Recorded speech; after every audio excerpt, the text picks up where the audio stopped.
നമസ്കാരം, ഞാൻ ഡോക്ടർ നിമിഷ, physician ചെങ്ങമ്പള്ളി റെമിഡിയം. So ഇന്ന് നമ്മളെ കൂടെയുള്ളത് ചെങ്ങമ്പള്ളി റെമിഡിയം ഹോസ്പിറ്റലിലെ ഡോക്ടേഴ്സ് ആണ്. ഞാൻ ഡോക്ടർ സജാദ്. എൻ്റെ ഒരു ഏരിയ എന്ന് പറഞ്ഞത് ചെങ്ങമ്പള്ളിയിൽ മാനസികമായിട്ടുള്ള പ്രയാസങ്ങൾ, ആളുകൾ അനുഭവിക്കുന്ന കാര്യങ്ങൾ കൈകാര്യം ചെയ്യാനുള്ളതാണ്. അപ്പം പൊതുവിൽ നമ്മൾ കൂടുതലായിട്ട് ചികിത്സിക്കുന്ന ഇവിടെ ക്യാൻസറും അതുപോലെ തന്നെ മറ്റ് സങ്കീർണമായിട്ടുള്ള അസുഖങ്ങൾ, നമ്മൾ ഇൻട്രിക്കേറ്റ് ഡിസോർഡേഴ്സ് എന്നാണ് അതിനെ പറയും. ആ ഒരു കാറ്റഗറിയിലാണ് നമ്മൾ പൊതുവിൽ ചികിത്സിക്കുന്നത്. ഇപ്പോൾ ഫിർദോസ് ഡോക്ടർ ഏകദേശം ഒരു 30 വർഷമായിട്ട് ഈ ഒരു മേഖലയിൽ തന്നെയാണ് ചികിത്സിക്കുന്നത്. ആദ്യം ഡോക്ടറെ ഒരു അനുഭവം എന്ന് പറഞ്ഞു കഴിഞ്ഞാൽ, ഡോക്ടർ ഒരു 9 വയസ്സുള്ള ഒരു കുട്ടീനെ ഒരു ബ്രെയിൻ ട്യൂമർ കേസ് ചികിത്സിച്ചിട്ട് അങ്ങനെ വന്നിട്ടാണ് ഡോക്ടർ ഈ ഒരു ഏരിയ അത്രയും പാഷനേറ്റ് ആയിട്ട് സെലക്ട് ചെയ്ത് ചികിത്സിച്ച് പോയിക്കൊണ്ടിരിക്കുന്നത്. എൻ്റെ MD എന്ന് പറയുന്നത് മാനസികാരോഗ്യത്തിലാണ്. അപ്പം നമ്മളിപ്പം ഈ ഒരു അസുഖത്തിനെ കുറിച്ച് എടുക്കുകയാണെങ്കിൽ ഒരുപാട് തലങ്ങളുണ്ടല്ലോ. അപ്പൊ അതിലൊന്ന് മാനസികമായിട്ടുള്ള ആളുകളുടെ പ്രയാസങ്ങൾ എന്നതാണ്. ഇപ്പൊ ഒരു ക്യാൻസർ രോഗിയെ സംബന്ധിച്ച് അല്ലെങ്കിൽ അതുപോലെ തന്നെ മാരകമായിട്ടുള്ള അസുഖങ്ങൾ വരുമ്പോൾ എപ്പോഴും അതിൽ നമ്മൾ കാണേണ്ട ഒരു വശം മാനസികമായിട്ടുള്ള ഒരു ആളുകളുടെ ഭയം ഫിയർ ഫാക്ടർ എന്ന് പറയുന്നത് ഏറ്റവും കൂടുതൽ ശ്രദ്ധിക്കേണ്ട ഒരു കാര്യമാണ്. അപ്പം ഡോക്ടറുടെ ചികിത്സാ രീതി എന്ന് പറയുമ്പോൾ എപ്പോഴും എല്ലാ തലത്തിലും പേഷ്യന്റിനെ എങ്ങനെ സമീപിക്കണം എന്നുള്ളതിനെ കുറിച്ച് വ്യക്തമായിട്ടുള്ള ഒരു പ്ലാൻ ഉള്ള ഒരു ട്രീറ്റ്മെന്റ് പ്ലാൻ ആണ് ശരിക്കുള്ളത്. അപ്പൊ അതില് ഇപ്പൊ ഞാൻ പറയുമ്പോൾ അവരുടെ സാമ്പത്തിക വശം, അല്ലെങ്കിൽ അവര് മുൻകാലത്ത് ഉണ്ടായിരുന്ന ഒരു ജീവിത രീതി എങ്ങനെയാണ്, അത് ഈ അസുഖത്തിലേക്ക് എങ്ങനെ കോൺട്രിബ്യൂട്ട് ചെയ്യണം, അല്ലെങ്കിൽ അസുഖത്തിനെ എങ്ങനെയാണ് കൂടുതൽ സങ്കീർണമാക്കുന്നത്, ഇങ്ങനെയുള്ള കാര്യങ്ങൾ.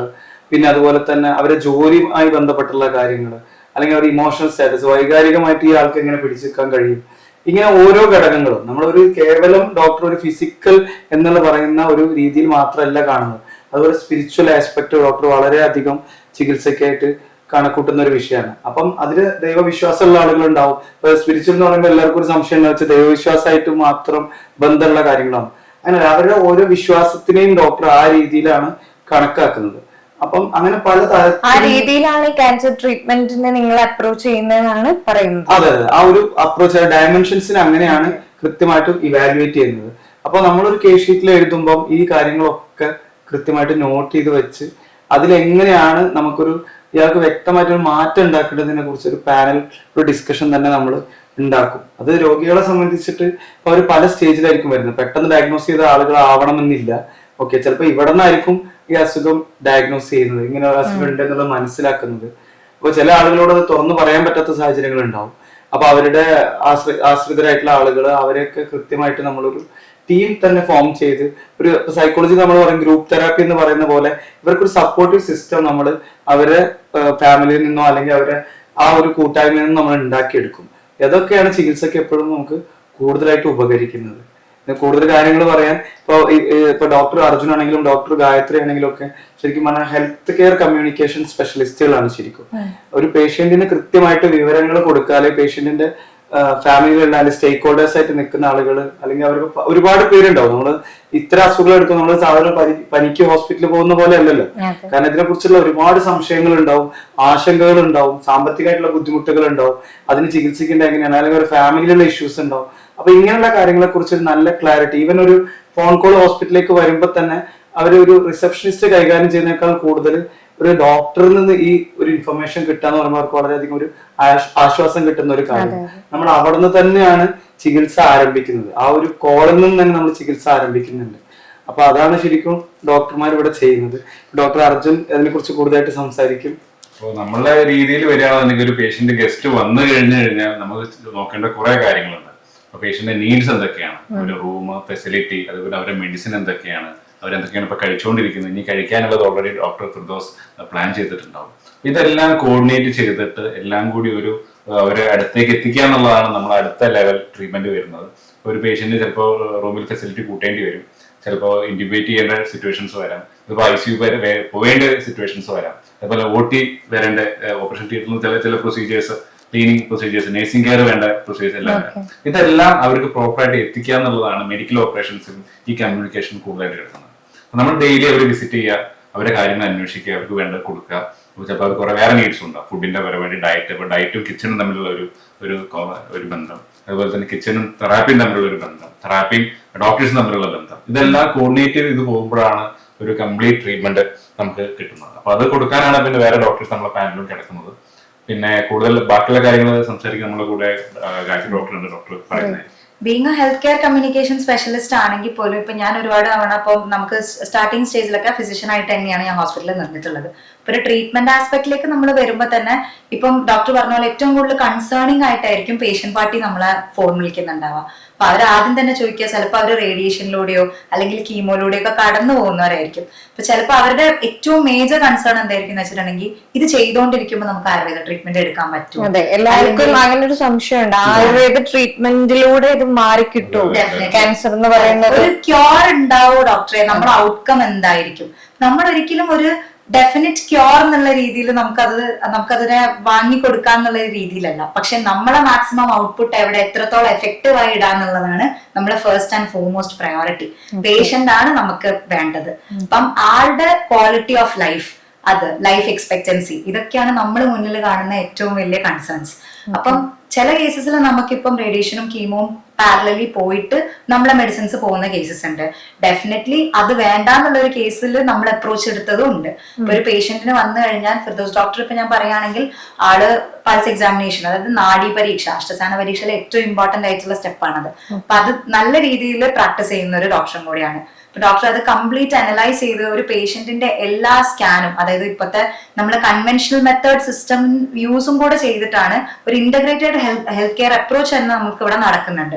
അത് A to Z കാര്യങ്ങളിലൂടെയാണ് നിങ്ങൾ കടന്നു പോയിട്ടാണ് ആ ഒരു കംപ്ലീറ്റ് അനലൈസിങ് കഴിഞ്ഞതിന് ശേഷമാണ് നമ്മളൊരു പേഷ്യന്റിനെ നമ്മൾ ഇവിടെ എടുക്കുന്നതും അതിന് പിന്നെ എങ്ങനത്തെ പ്രോട്ടോകോൾ പോകണം എന്നും ട്രീറ്റ്മെന്റ് മൊഡാലിറ്റീസ് ഡിസൈഡ് ആവുന്നതും ഒക്കെ. അപ്പൊ ചില പേഷ്യന്റിനെ നമുക്ക് without even chemo and radiation തന്നെ നമ്മളെ സോൾലി ആയുർവേദ മെഡിക്കേഷൻസ് വെച്ചിട്ട് തന്നെ ഒരുപാട് റിസൾട്ട് നമുക്ക് ഉണ്ടാക്കാൻ പറ്റിയിട്ടുണ്ട്.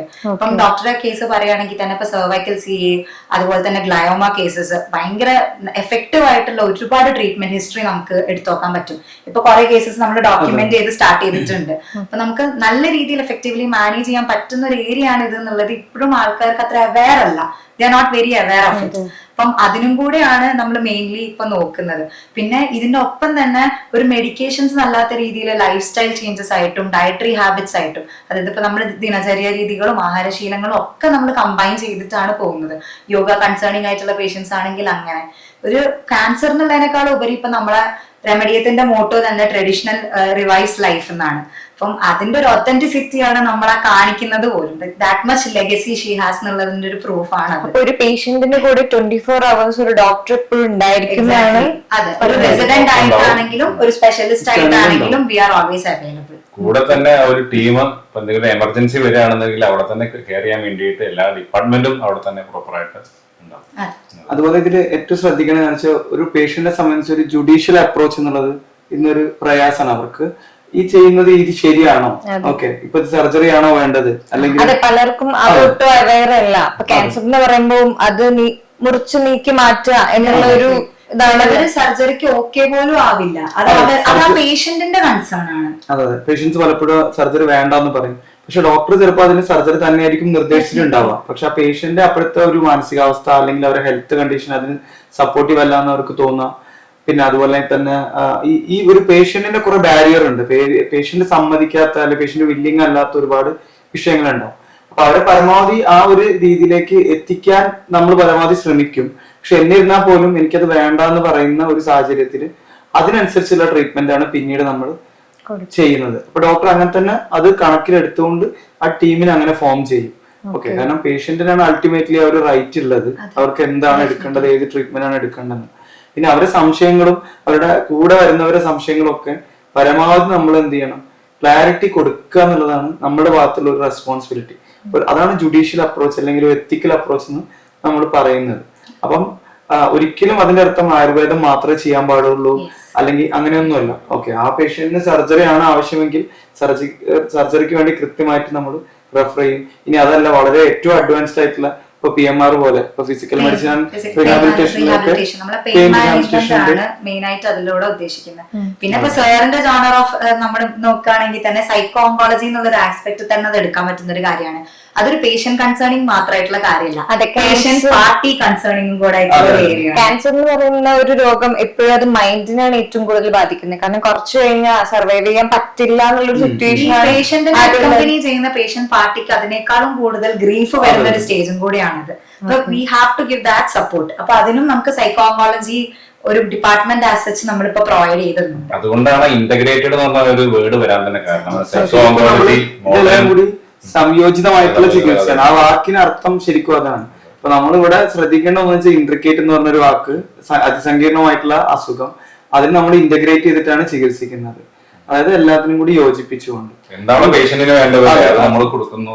ഡോക്ടർ നേരത്തെ പറഞ്ഞ പോലെ ഇതിലൊരു ഘടകമാണ് ഈ പറയുന്ന ഇവരിൽ വരുന്ന കെയർ ടേക്കറിന്റെ ബർഡൻ. ഓക്കെ, ഇവരെ കാലങ്ങളായിട്ട് ചികിത്സയ്ക്ക് കൂടെ നിൽക്കുന്ന ആളുടെ മാനസികാവസ്ഥ വളരെ പ്രധാനപ്പെട്ടതാണ്. പലപ്പോഴും നമ്മൾ പറയും അവര് എന്താണ് കല്യാണത്തിന് പോയി, വീട്ടിലൊരാളെ അസുഖമുള്ളപ്പോ കല്യാണത്തിന് പോയി, അല്ലെങ്കിൽ ബർത്ത്ഡേ പാർട്ടിക്ക് പോയി, ഇങ്ങനെ പറയുന്നതൊക്കെ ഒരു പ്രശ്നങ്ങളുണ്ടാവും. ശരിക്കും അവര് പോകുന്നതിൽ തെറ്റില്ല, കാരണം അവരുടെ ലൈഫും കൂടി നോക്കണ്ടേ. ഓക്കെ, അവര് ഇപ്പം ഈ ഒരു അവസ്ഥ ഇങ്ങനെ തന്നെയാണ്, പക്ഷെ ഈ പേഷ്യന്റിന് അത് ആസ്വദിക്കാൻ പറ്റുമോ എന്നുണ്ടെങ്കിൽ അവരെ കൊണ്ടുപോകണം. ഓക്കെ, അല്ലാതെ അവര് ഈ പേഷ്യന്റ് ആയതുകൊണ്ട്, ഇപ്പൊ ക്യാൻസർ പേഷ്യന്റ് ആണ് അല്ലെങ്കിൽ ഇതുപോലുള്ള ഏതെങ്കിലും പറയുന്ന ഏരിയയിലുള്ള ഒരു പേഷ്യന്റ് ആണെന്ന് വെച്ച് അവരെ ഒറ്റപ്പെടുത്താൻ ഒരിക്കലും പാടില്ല. ആ പേഷ്യന്റിനെയും കെയർ ടേക്കറെയും കൂടി ഉൾപ്പെടുത്തിക്കൊണ്ട് നമ്മൾ എന്ത് ചെയ്യണം, അവർക്ക് പറ്റുന്ന ആസ്വാദനമുള്ള മേഖലകൾ കൊണ്ടുപോകണം. ഇപ്പൊ ഒരു സിനിമയ്ക്ക് വേണമെങ്കിൽ പോവാം. ഓക്കെ, പലപ്പോഴും സൊസൈറ്റിയുടെ ഒരു വ്യൂ ആണ് ഇത്തരം ആളുകളെ ഒറ്റപ്പെടുത്താനായിട്ട് പലപ്പോഴും കാരണമാണത്. പക്ഷെ നമ്മൾ കുറച്ചും കൂടി, നമ്മൾ എപ്പോഴും പറയുന്നത് വെച്ചാൽ നമ്മൾ വളരെ ആധുനികന്മാരാണെന്ന് നമ്മൾ സംസാരിക്കുന്നത്. അപ്പൊ ഈ ഡിസ്ക്രിമിനേഷൻ ഒഴിവാക്കുക എന്നുള്ളതാണ് നമ്മൾ പുതിയ രീതിയിൽ പുതിയ ജനറേഷന് വേണ്ടത്. ഓക്കെ, നമ്മൾ ഇതൊക്കെ പറഞ്ഞിട്ട്